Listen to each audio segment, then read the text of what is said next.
My name is Nils Peterson, 841 Travoy Way.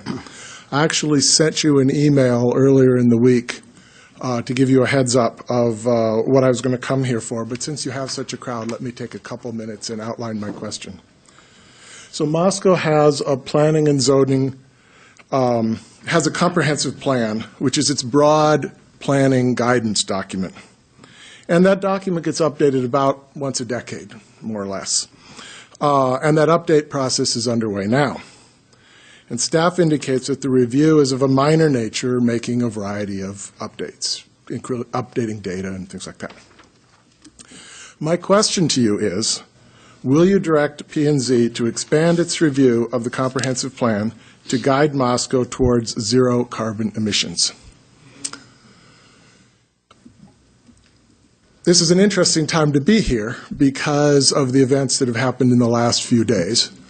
But the best science that we have says that we need to decarbonize, and it says that we need to decarbonize by the middle of the century in order to stay below 2 degrees centigrade, a rise in global temperature.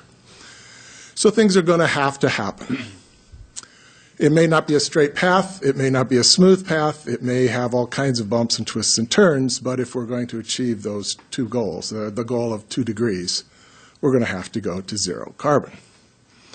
And I think about the railroad came to Moscow, and Moscow reshaped itself for the railroad. And the railroad left Moscow, and we're now reshaping ourselves again. Fossil fuels came to Moscow. We reshaped ourselves around that. I mean, look at the old pictures of the city. Horse-drawn wagons, dirt streets. Wasn't a big issue about lots of parking on Main Street. With fossil fuels, we've changed how we approach what we're going to do. I don't know what zero carbon looks like. 2050 is still 30 years away.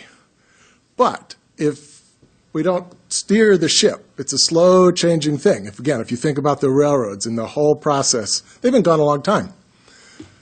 We still haven't erased their marks.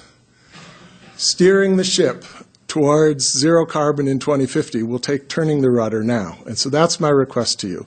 Will you direct P&Z to begin in the comprehensive plan to state that we have some goals of moving the city towards zero carbon emissions? Thank you. Thank you, Nils.